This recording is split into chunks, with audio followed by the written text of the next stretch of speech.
بسم الله الرحمن الرحيم. لن ينال الله لحومها ولا دماؤها ولكن يناله التقوى منكم كذلك سخرها لكم لتكبروا الله على ما هداكم ولعلكم وبشر المحسنين.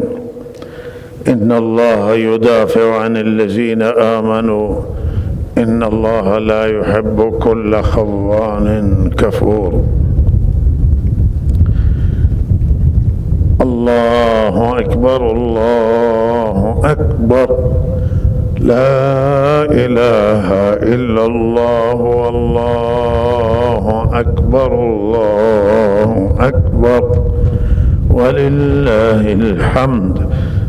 إن بهترین ذکر این ایام عید، ایام تشریق، ای چند روز از روز عرفه و تا عصر روز 13 بهترین ذکر ای ایام همش ای ذکر توحید و وحدانیت پروردگار و تکبیر الله است و تحلیل لا اله الا الله است. و بعد از هر نمازهای فرض گفته میشه، اشکال نداره کسی بعد از نمازهای نفل بگه، بلکه از صحابه منقول است که کل این عشره ذوالحجه این بزرگواران این تکبیر می گفتن. از سخنان ارزشمند جناب مفتی حفظه الله تعالی که در رابطه با حقوق صحبت کرد و بهترین صحبت هست صحبت از حقوق مردم و ایشان ایراد فرمودند الله تعالی قبول بکند و توفیق عمل بدهد و به ایشون جزای خیر. امروز بهترین عملی که یک مسلمان میتواند انجام بدهد، مؤمن انجام بدهد، یکی همین حضور در این مراسم هست، در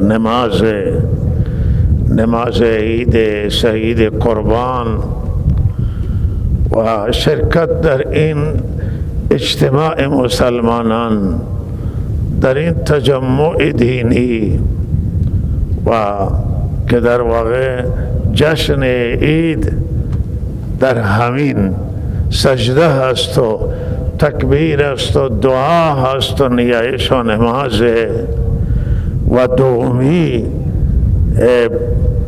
عملی که بسیار بزرگ و عظیم و مهم هست و به عنوان بهترین عمل روز عید یاد می شود، قربانی هست.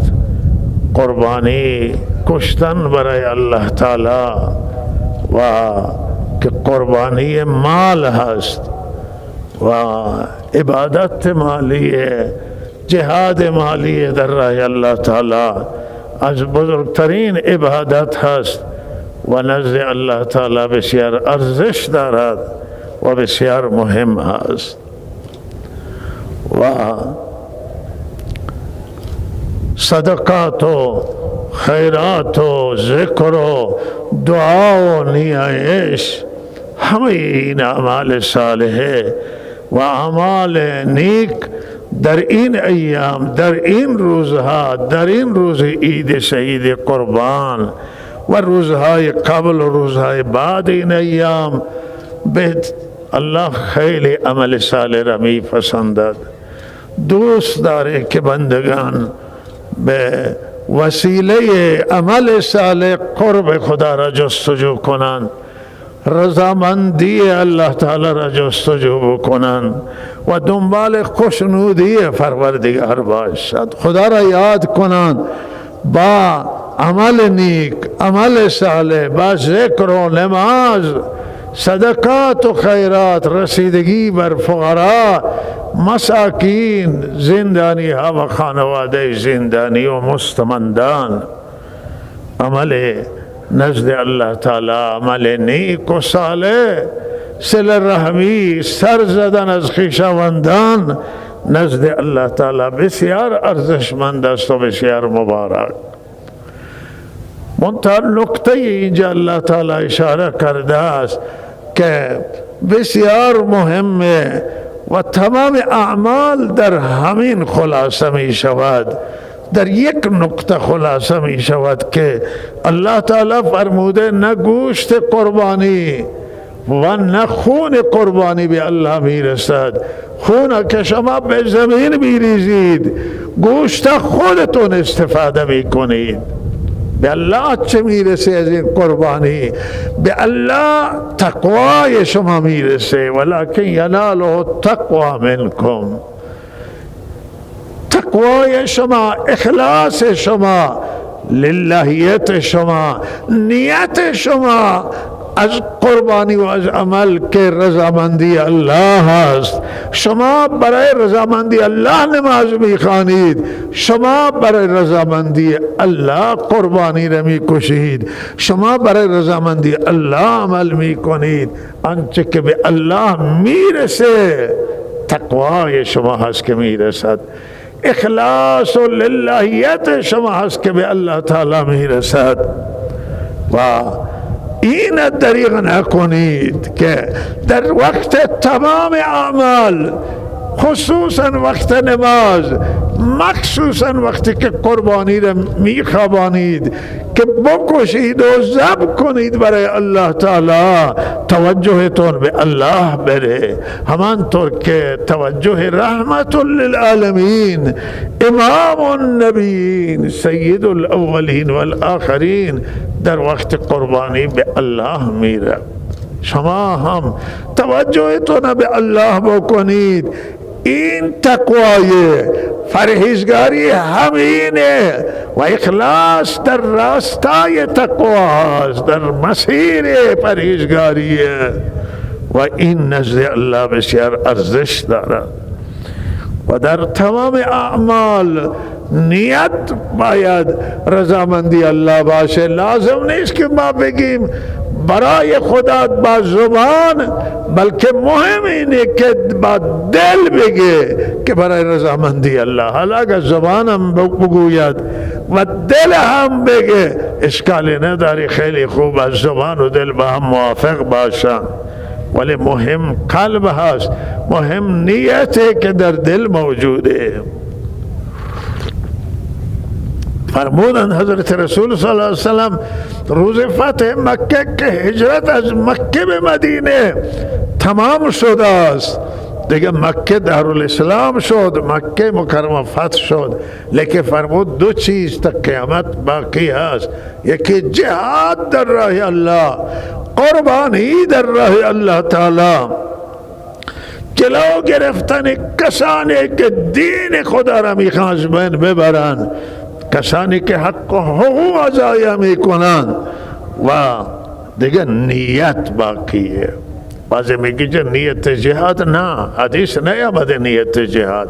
جهاد و نیت، نیت به معنی اخلاص، نیت به معنی فراتر از جهاده معنا کنید، ولهذا نیت به معنی اخلاص، للهیت، للهیت تا قیامت باقی، اخلاص تا قیامت باقی، جهاد قربانی مالی و جانی در راه الله تا قیامت باقی است.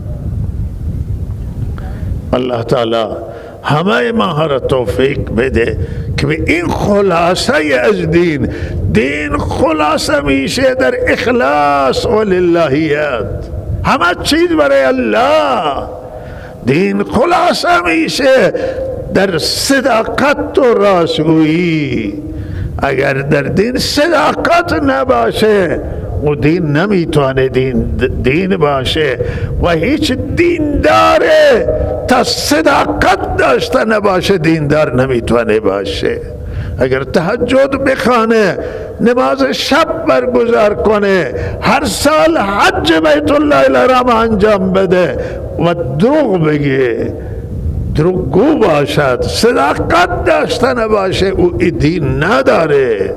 دین خلاصه می شود در صداقت، دین خلاصه میشه در امانت داری، دین خلاصه میشه در وفا به عهد. عهد مهمه، وعده مهمه که انسان وعده که کرده به وعدهش وفا بکنه، عهد داشته باشه، وعده داشته باشه، صداقت داشته باشه، امانت داری داشته باشه، یک رنگ و یک چهره. این مهمه که انسان چهرهش یکی باشه، یک زبان در دهان داشته باشه، به چند زبان صحبت نکنه، به چند صورت خودش را ارائه ندهد، نفاق در دل نباشه، دو رنگ نباشه، دو چهره نباشه. مهمه این عزیزان من، صداقت خیلی مهمه. و لحاظا این خلاصان از دین، دین خلاصه میشه در ایمان و اعتقاد قابل قبول و صحیح به خدا و رسول و آخرت. دین خلاصه میشه در تابعداری حضرت رسول صلی الله علیه وسلم، در تابعداری از قرآن عظیم و شان، عمل به قرآن عظیم و شان، فرامین الله تعالی، دستورات الله تعالی را عمل بکنید، شما میشید دیندار، شما میشید متدین. اتباع رحمت للعالمین، پیروی از حضرت رسول صلی الله علیه وسلم. این دین عزیزان من، دین شعار نیست، دین به شعار دادن، دین به گفتن، دین در زندگی نمی آید. دین حرف نیست، دین عمله، دین صداقت، دین اخلاص. الله تعالی من و شما را نصیب بکنه به من و شما، و الله تعالی من و شما را موفق بداره در راه خودش. و این ایام به هر حال ایام هستند که ایام هفته قوه قضاییه هست، و من یک چند جمله در این باره خواستم عرض بکنم به مناسبت هفته، به مناسبت این ایام که قوه قضایی و دستگاه قضایی که یک امر بسیار ضروریه و تمام سیستم های حکومتی دنیا دستگاه قضایی دارن و قاضی دارن و قضات مهم در فرهنگ های بشری و در تمدن های بشری. به هر حال قضاوت بوده، فیصله بوده، و در حکومت های دموکراتیک، کشورهای دموکراتیک دستگاه قضایی موجوده و به هر حال استقلال داره و مستقله و متاثر از سیاست نیست، سیاست حکومت.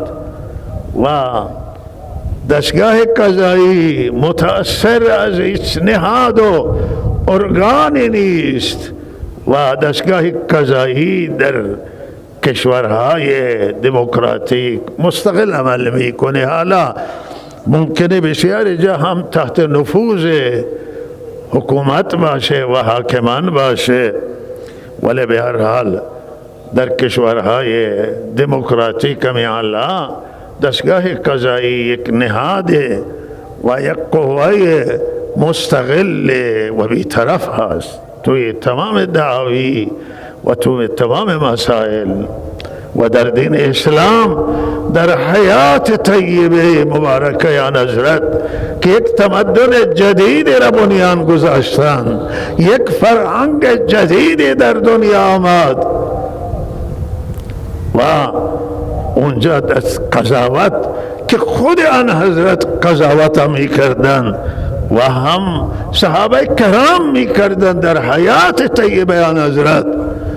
مردم مراجعه می کردن به حضرت علی، مردم مراجعه می کردن به حضرت عمر، به صحابه دیگر مراجعات میکردن، چنانچه در آیات در تو روایات در این باره اشاره موجوده.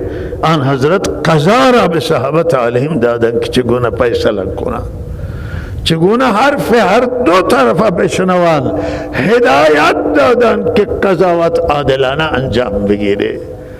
قاضی باید بی طرف باشه، قاضی نباید به یک سو میل بکنه و تمایل داشته باشه، بلکه به بی‌طرفی قضاوت بکنه.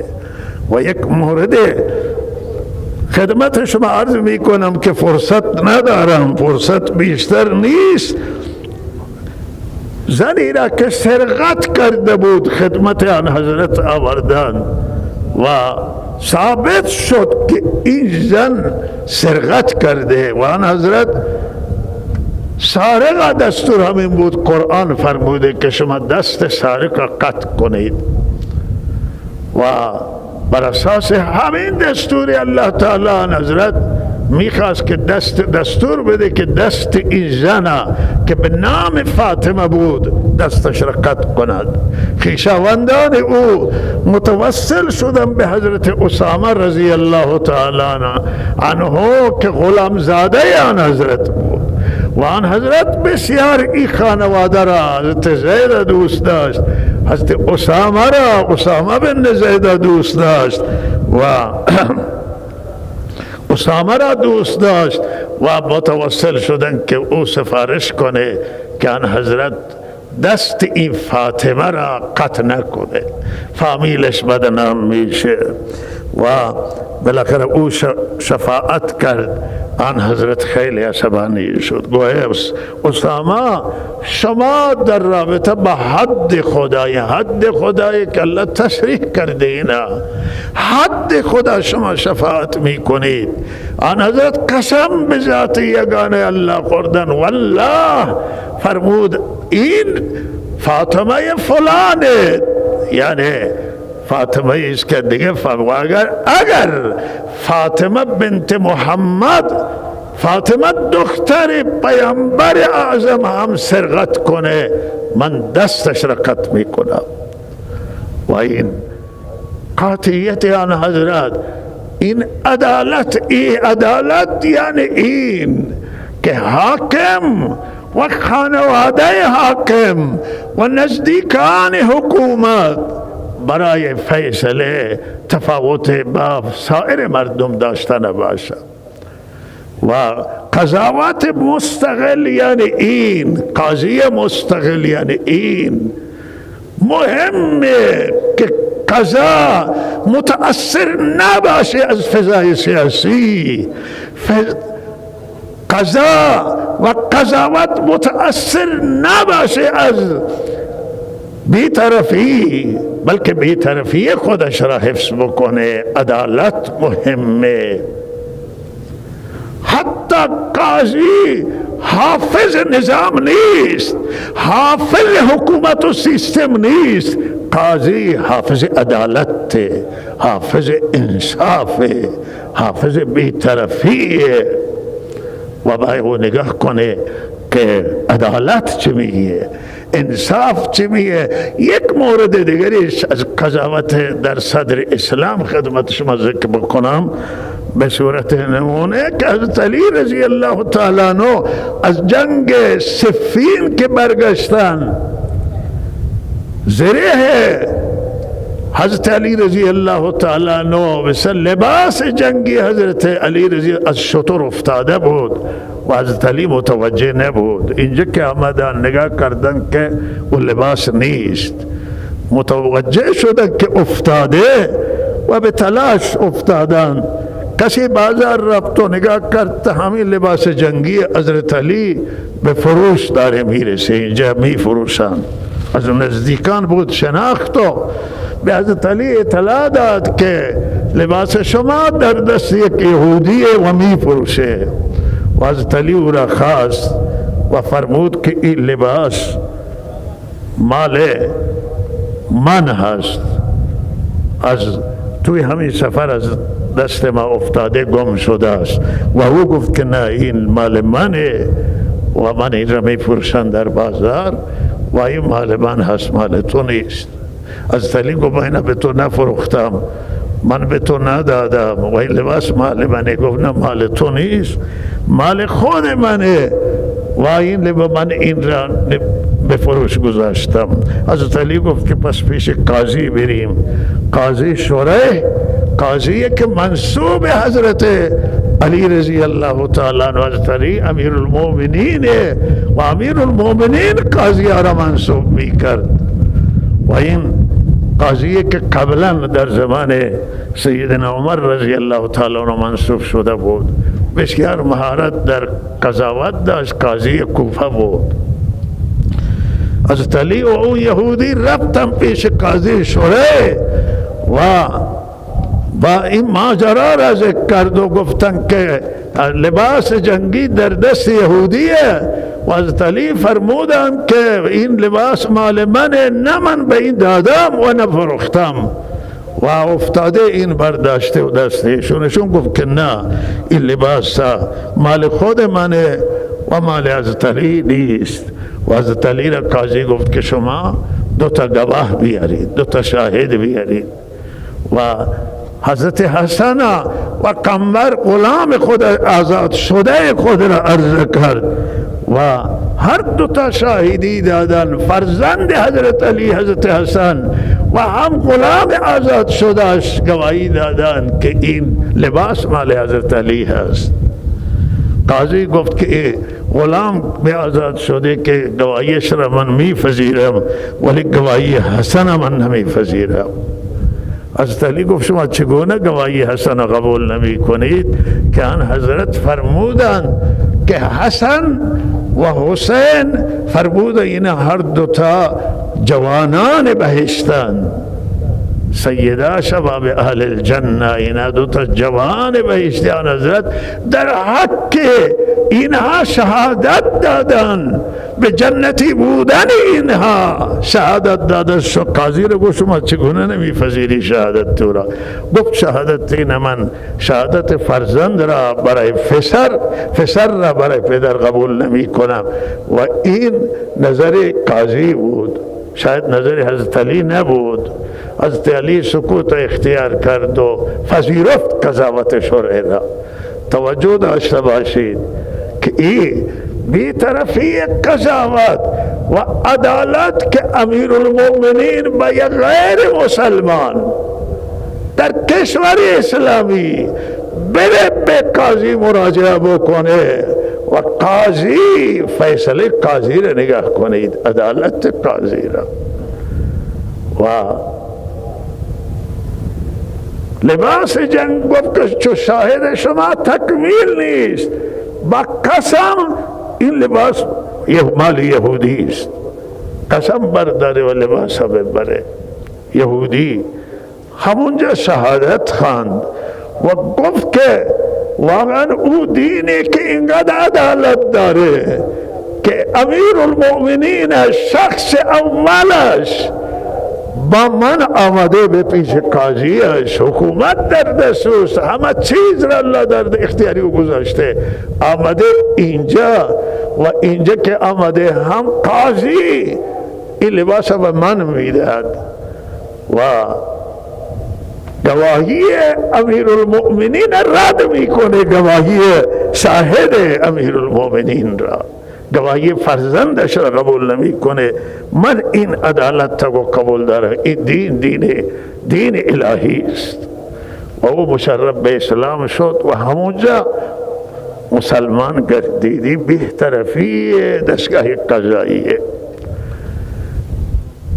که دستگاه قضایی باید چه کسی به غبار پای حضرت علی از ماها میرسه، چه کسی میتونه بگه که از حضرت علی بهتره، از حضرت علی، از غلام حضرت علی؟ هیچ کسی ما در حد غلام او نیستیم. و این حضرت علیه و این عدالت حضرت علی هست، این بهطرفی حضرت علیه. و قاضی زمان میتواند قضا پناهگاه باشه، پناهگاه مردم باشد که قاضی‌ها بی‌طرف باشند، قاضی‌ها نه از سیاست متأثر بشند و نه از قدرت طرف، سرمایه طرف، نه از پست طرف، نه از مقام طرف، بلکه قاضی با تمام وجود به عدالت متوجه بشه که انصاف چیه، عدالت چی هست و او زمانه قاضی. نه که بعضی متاسفانه بعض نهادن ارگانن که به هر حال قاضی حرف اونها را قبول میکنه. استقلال قضا نیست، قضا مستقل زمان میتونه باشه که از هیچ نهاد امنیتی و از هیچ نهاد نظامی و از هیچ وزارت خانه و رئیس جمهور و حتی رهبر مملکت، همی حضرت علی رهبر و جهان اسلامه و قاضی بر علیه فیصله میده و او میپذیره. قاضی خودشه با یک فرمان میتوانست قاضی شوره را عزل کنه، بگه تو صلاحیت نداری، تو لیاقت نداری، ولی پذیرفتم فیصله بود. زمان دستگاه قاضی قضاوت میتوانه مستقل باشه واقعا که از هیچ نهاد متاثر نباشه،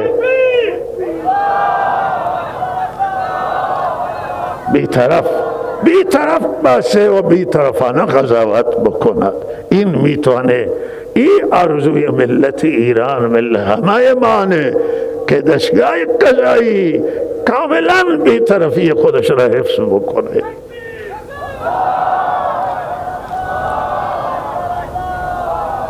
و لہذا این سیره حضرت علی همینه، عدالت اسلامی در واقعا یه چیزی است که شاید توی دنیای کنونی امروز پیدا نشه، ولی هست توی همین کره خاکی.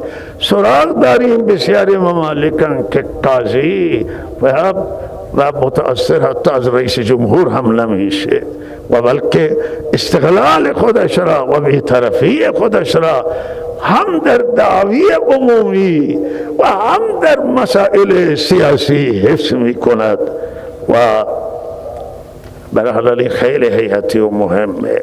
چیزی که توی جریانات واقعا آزار داد همه ماها را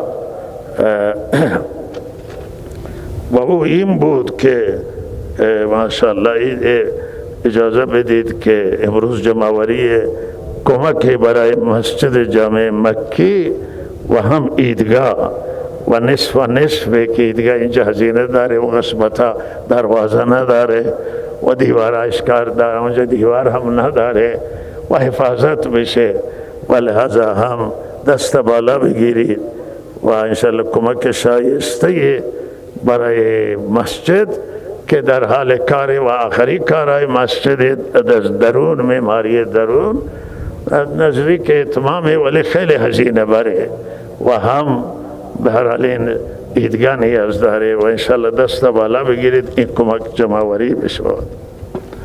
چیزی که ما را واقعا هم متاثر کرد همین بود که توی جریانات اعتراضات که اخیراً رخ داد، انتظارات همین بود که دستگاه قضایی بتوانه بی‌طرفی خود را حفظ بکنه. کسی که مامور را جای شهید کردن، مامور را کشتن، هم قاتل مجازات بکنه و اگر به مامور ظلم شده مجازات بکنه و اگر به معترض که از قانون تجاوز نکرده و اعتراض، چون حق مسلم و قانونی مردم اختشاش نه و ما از اختشاش هیچ دفاعی نمی کنیم بلکه از اختشاش منع می کنیم. ولی اگر کسی سالم آمد معترض اعتراض کرد، شعار داد، خواسته مطرح کرد، حق او کشتن نیست، حق او زدن نیست و این معترضان که گرفتن و زدن و به هر حال اینا پروندهشون پیش قاضی رفته و لحاظا اونجا بی‌طرفی قاضی نسبت به اینا مهمه. اعترافات اجباری هیچ جایگاهی در نه شریعت اسلام و دین داره و نه در قانون اساسی کشور داره. و اینجا خیلی مهمه که قاضی بی‌طرفانه عمل بکنه. حادثه ای که اینجا در زاهدان رخ داد، حادثه 8 مهر ماه جمعه خونی، حالا 7-8 ماه از اینکه گذشته است و انتظار هم بود که مقامات قضایی بی‌طرفانه فیصله کنند و خواسته اولیای دم و همه مردم زاهدان و مردم استان، انتظارات کشور همین بود که بی‌طرفانه رعایت بشه و مامورانی که مردم مورد هدف قرار دادن مجازات برسن به مجازات قانونه.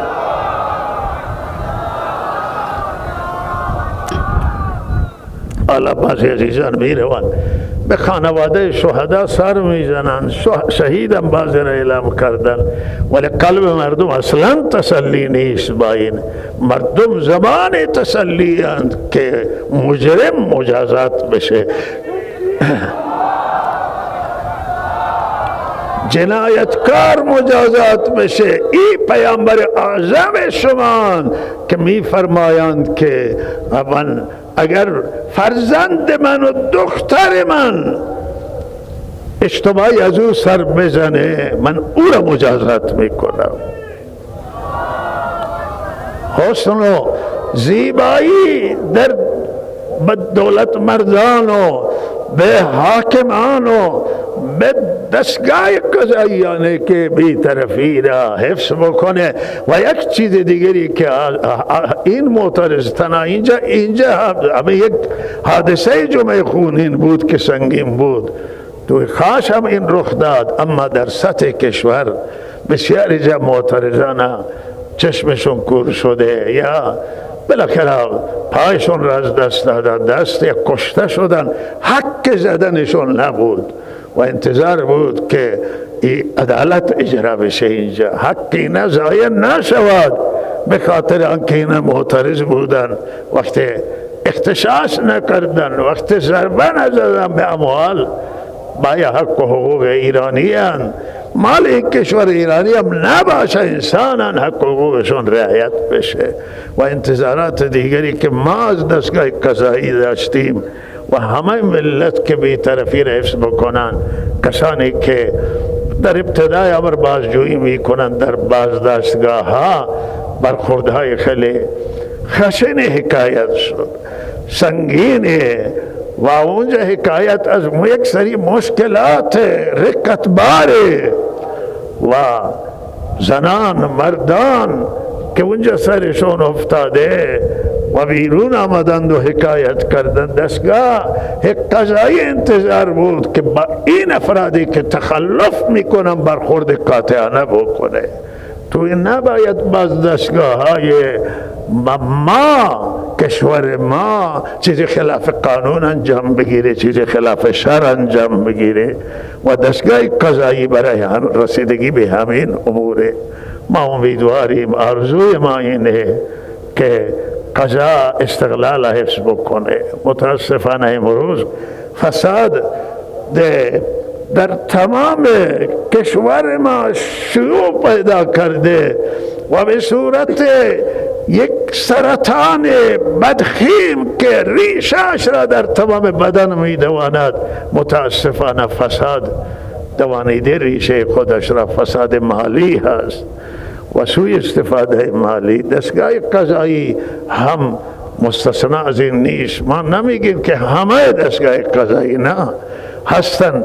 در دستگاه قضایی کسانی که از این کار دورند و متنفرند، اما افراد زیادی هستند که گرفتار فساد مالی هستند و این ما مال همین کشوریم و به هر حال شهروندیم، اطلاعات داریم و به هر حال انتظارانه که با این فساد به جدی مبارزه بشه که هیچ قاضی حق نکنه، حق مردم پایمال نشود، چرا که به این الله راضی نمیشه.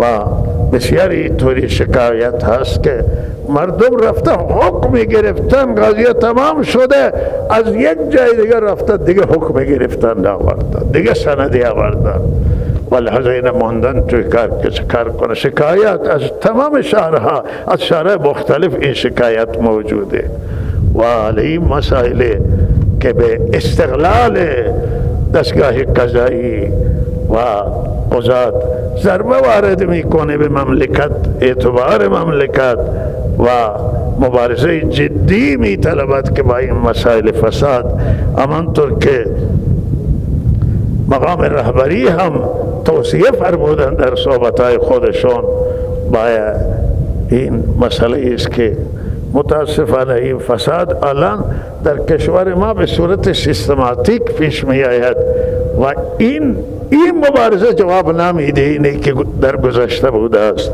بلکه مبارزه با فساد یک سازوکار جدیدی میخواهد و برنامه جدیده.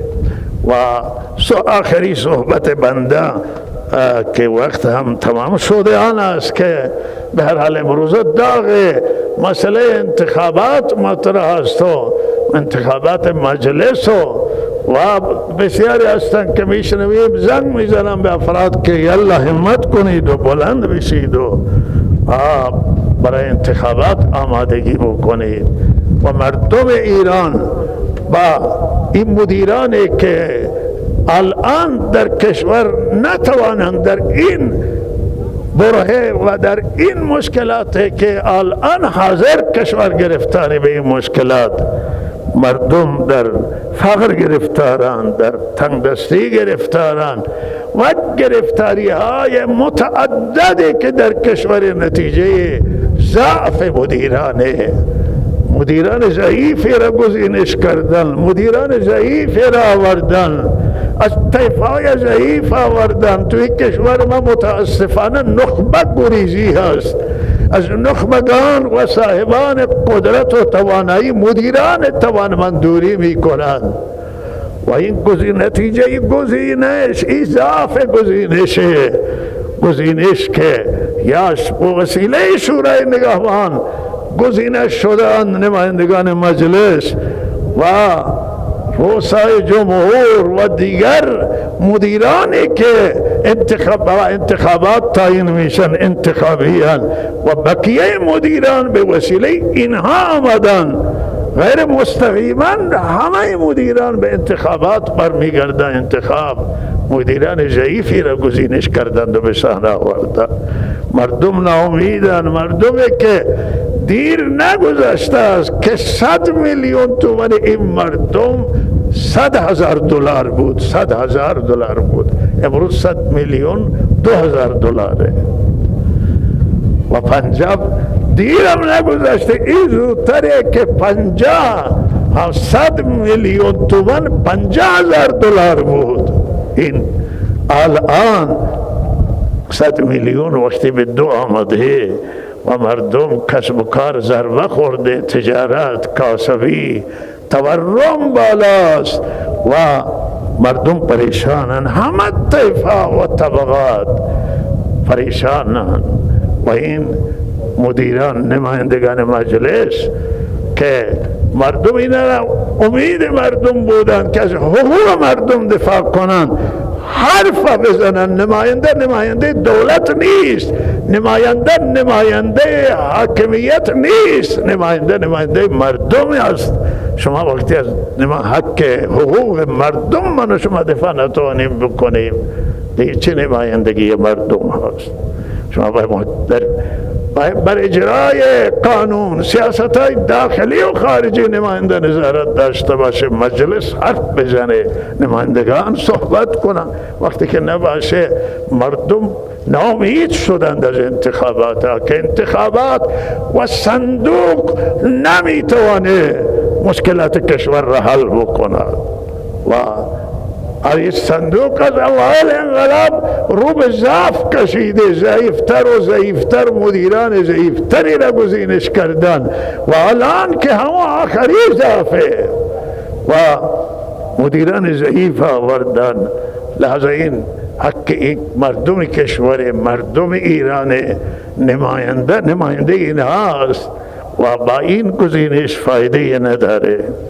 و لحظه روحیه مردم، انگیزه برای حضور در انتخابات ندارن، بیاد داشته باشید که آخری انتخابات مجلس که مجلس حال حاضر و آخری انتخابات ریاست جمهوری از لحاظ درصد آرا و مشارکت کننده حداقل رسیده بود و شما توی انتخابات که آینده می آید بسیار مشکل میدانم بنده که مردم حضور پیدا بکنن توی انتخابات و روحیه داشته باشن. شما دنبالید خوبه که دنبالید مسئولان که با امریکا رابطه برقرار کنن، با اروپا، با کشور خارجی، خود یکی از خواسته های ملت هم بوده، ولی این تغییرات، ولی اصل تغییرات اصلی تغییرات داخل هست. شما تا داخل تغییرات ژرف نیاورید و تغییرات بزرگ نیاورید، توی داخل تاثیرگذار نمیشه این. و لحاظا شما میخواهید که تغییرات بیاید، فوری تغییراتشان بده، ملت با ملت آشتی کنید، با ملت خود را نزدیک بکنید، به خواسته های مردم رسیدگی بکنید، زندانی های سیاسی را آزاد کنید و ویل کنید. و شما همین یک روزی ویل کنید زندانی های سیاسی را، فردا پول شما برگشت پیدا میکنه. شما مردم به سوی خود بیارید، پول برگشت پیدا میکنه. و این حرفها را که بنده میگم اینها خیرخواهی هست. جای توی دنیای دیگر این حرفها خریدار دارن، برای این حرفها هزینه پرداخت میکنن که کسی حرف بزنه. و متاسفانه توی کشور ما کسی حرف بزنه و واضح و روشن باشه زیاد نمیپسند. منتقد توی کشور ما هیچ نمیپسندن، در حالی که تا انتقاد نباشه، تا نقد نباشه، اصلاح نخواهد بود. و شما از انتقاد فرار نکنید. یک تغییر مینه که باید این ظرفیت ایجاد کنید که افراد بتوانند انتقاد کنند، حرف بدن. حرفای ما دلسوزانه است. ما دنبال تخریب نیستیم، وطنمون را دوست داریم، تمامیت ارضی کشورمون را دوست داریم، استقلال میهنیمون را دوست داریم، استقلال دستگاه قضایی را دوست داریم. دوست داریم که مسئولان ما صدر داشته باشند، بلندی نظر داشته باشند، همه کشور را ببینند و همه اقوام، مذاهب، ادیان ببینند. ولی این به حرف حاصل نمیشه، به شعارم درست نمیشه. باید تغییرات بیاورید، تحولات بیاید توی کشور تا مردم به راحتی زندگی بکنند، مردم سرمایهشون برگرده. و ما امیدواریم که الله تعالی همه را توفیق عمل عنایت کند و گوشتای قربانی را همونطور که میدانید میتونید خودتون استفاده کنید، فقرا و مساکین فراموش نکنید. با توجه به اینکه گوشت خیلی قیمتش گرانه و حوزه برای طلاب نمیتونه تهیه بکنه که روزانه اینجا برای 2000 نفر غذا پخته میشه، پخت و پز میشه. و لحاظا درخواست همکاران گرامیمون آل حوزان که هر نفر هر خانواده حداقل که قربانی دارن 2 کیلو گوشت بدند و جاهای مختلف افراد گذاشتن پایگاه دارن، گوشت جمع میکنن. امسال پوست جمع آوری نمیکنن، پوست بدید. بالاخره به کسانی که دلتون میخواد، کسانی که به شما مراجعه میکنن، پوست به هر کسی دادید، اجازه دارید، ولی گوشتی امسال به جای پوست بدید که بالاخره یک باری اثر حوزه کم بشه. و همه مدارس دینیتون را و همه مساجدتون را همه را در این عید مورد تفقد قرار بدهید. قربانی دارن ندارن نیازشون چوی شما در حد تواناییتون با همه فقرا مساکین، کسانی قربانی ندارن، کسانی که در شما میآید یا نمیآید، با اینها در حد تواناییتون همکاری داشته باشید. الله تعالی همه ما را توفیق عنایت بکند و شما صفایتون منظم بکنید که ما نماز برگزار کنیم.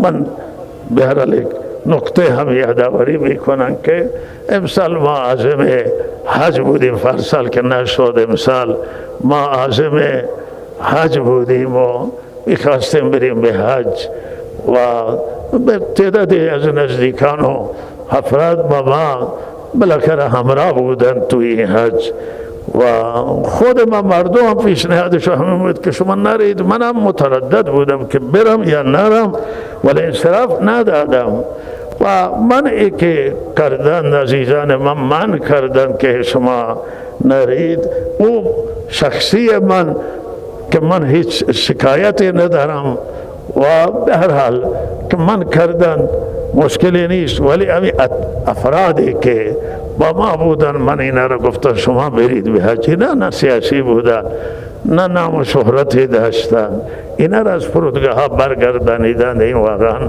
خیلی جایگله هست و چونکه صریح خلاف نص صریح قرآن ہے کہ قرآن می فرماید ولا آمین البیت الحرام، کسانی که به بیت الحرام میرن شما اینا را جلو نگیرید.